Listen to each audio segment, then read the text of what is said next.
Il faut que tu construises ta liberté financière avant d'avoir une famille.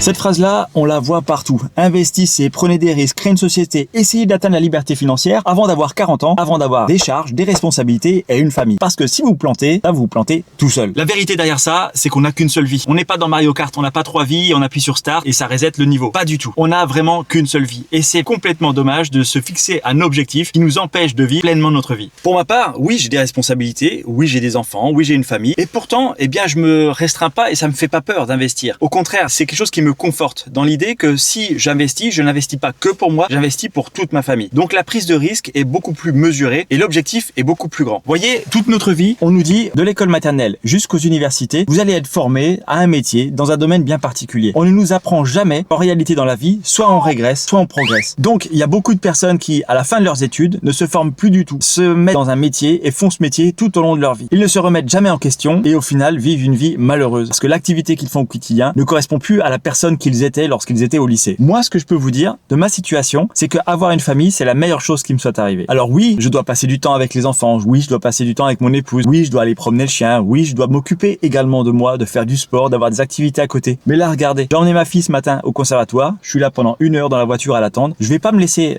morfondre dans la voiture en disant « Oh là là, je suis en train de louper mon objectif financier ». Non, j'ai amené avec moi un bouquin, avoir le courage de ne pas être aimé, j'ai pas encore terminé, il me reste un quart à lire, eh bien je vais en profiter pour me développer personnellement. Voilà, je peux pas investir voilà sur mes investissements ou sur mon site internet, eh bien j'upgrade une autre partie de moi qui est le développement personnel, prendre des autres idées, ne jamais rester dans son confort, toujours se mettre en position d'apprentissage. C'est ça qui fait la vie. En réalité, le bonheur, on l'a pas à la fin, une fois que notre objectif est atteint, on l'a tout au long du chemin. C'est ça le plus important.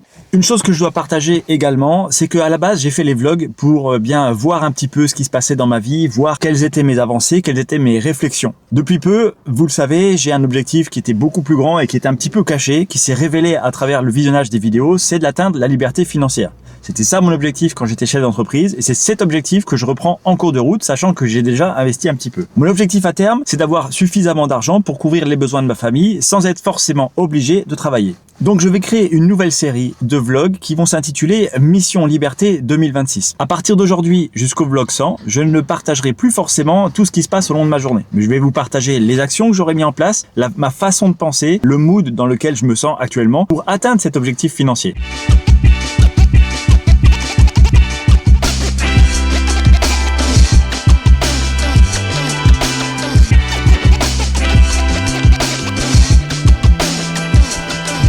Coucou. J'ai appris la danse Du spectacle? du spectacle. Cool. Tu me montreras? Bah, c'est une surprise, papa.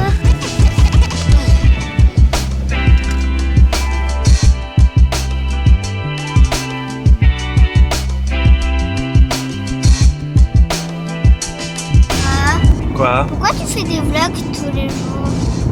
Ça tombe bien qu'Aline me pose cette question parce que c'est une question qu'on m'a posée il n'y a pas si longtemps que ça par un ami. Il m'a dit pourquoi tu fais des vlogs tous les jours et surtout pourquoi tu les rends publics. Alors pour répondre à cette question, j'ai 2 réponses. La première, c'est la partie créativité. Me pousser chaque jour à faire quelque chose de nouveau, à tourner des séquences, des scènes de nouveau, avec une nouvelle musique, avec du nouveau montage, avec des scènes que j'aurais jamais vues et surtout qui ne soient pas redondantes, qui ne soient pas toujours la même chose, eh bien c'est bénéfique pour moi parce que ça me sort de ma zone de confort et ça me fait évoluer. J'améliore mes capacités et mes connaissances, mes compétences en montage, en prise de vue, en prise de son, etc. Et ça, c'est super bon d'améliorer ses compétences. La deuxième raison, c'est l'engagement. En vérité, si je tournais un vlog et que je le mettais sur YouTube et que je le gardais en privé, que ça reste uniquement avec moi-même, eh bien tout ce que je documente dedans, les prises de décision, les actions que j'entreprends, les promesses que je me fais à moi-même, eh bien ça serait un petit peu comme la petite voix qui est à l'intérieur de ma tête et qui est là pour me faire rester dans ma zone de confort et me garder en vie le plus longtemps possible. Repose-toi, tu peux dormir encore un peu plus longtemps, appuie sur le snooze du réveil, serre-toi en chips, c'est tellement bon, allez, une bière de plus, ça fait pas mal, ne va pas courir aujourd'hui, etc.